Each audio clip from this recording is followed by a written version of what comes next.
leurs revendications, y compris par la grève. Et donc, même si pour l'instant personne ne peut dire jusqu'où ça ira, il y aura des prolongements. Évidemment, certains voudraient qu'après le 9 avril, la page de la grève interprofessionnelle soit fermée. Certains voudraient que les affaires courantes reprennent. On a vu le silence assourdissant organisé autour d'œufs. De la part du gouvernement, de la part du Trona, ça n'étonnera personne, c'est de bonne guerre. Mais en ce 1er mai, par exemple, des défilés sont organisés dans plusieurs départements, associant, au nom d'une soi-disant unité, les syndicats qui ont défilé le 9 contre le pacte, la loi Macron, et ça dont on sait, et d'ailleurs son droit, le soutien qu'elle porte à la politique gouvernementale. Des délais sont organisés à partir d'un appel national, sous l'égide de la CES, à l'UNSA, où on proteste en général contre l'austérité, sans dire un mot du pacte de responsabilité ou de la loi Macron. Camarades, est-ce que c'est ça la solution? Dénoncer en général l'austérité et mettre sous le tapis les revendications qui fâchent le gouvernement? Pour nous, c'est clair. La réponse est non. Nous savons dans quel camp nous sommes. Manuel Valls vient de s'engager auprès de la Commission européenne à dégager plusieurs milliards d'euros d'économies supplémentaires et à accélérer les réformes en cours. Concrètement, ça veut dire quoi? Depuis janvier 2015, le pacte de responsabilité s'applique. Le patronat est exonéré de 4 milliards d'euros de cotisations sociales. Depuis des années, des bons d'or sont faits aux patrons sous forme d'exonération de cotisations sociales. À chaque fois, on nous dit c'est pour l'emploi. Camarades, les résultats sont là. Le chômage n'a pas cessé d'augmenter depuis que les exonérations de cotisations sociales existent. Le mois dernier, on a enregistré plus de 15 000 chômeurs supplémentaires, 15 000 supplémentaires en un mois.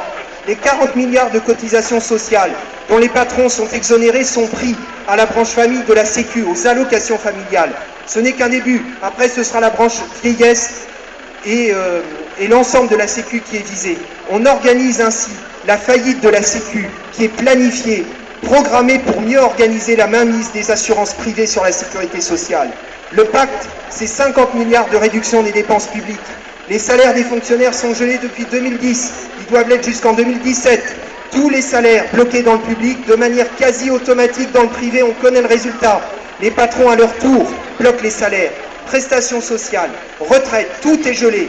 Le gouvernement peut toujours parler de lutte contre le chômage. La réalité, tout le monde la connaît. Le chômage augmente, les salariés s'appauvrissent, les profits, eux, explosent.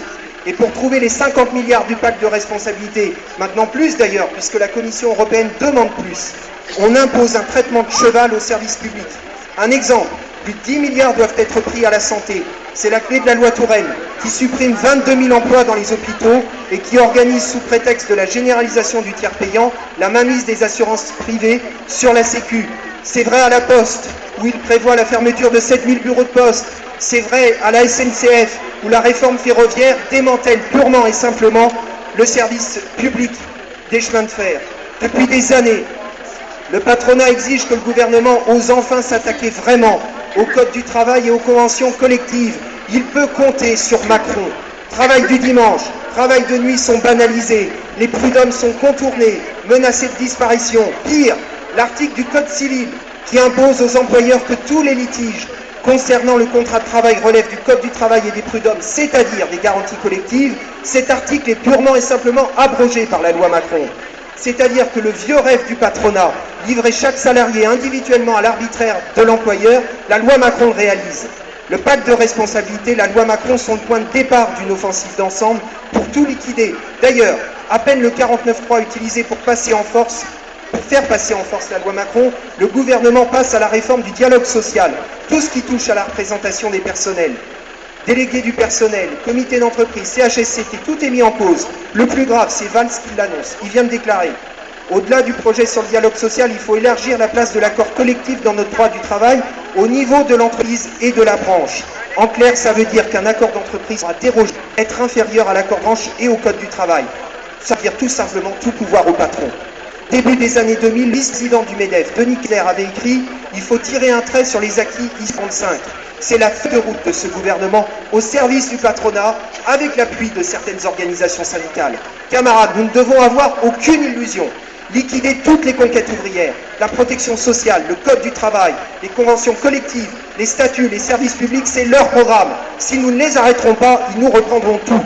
Alors oui, et l'UDFO s'en félicite.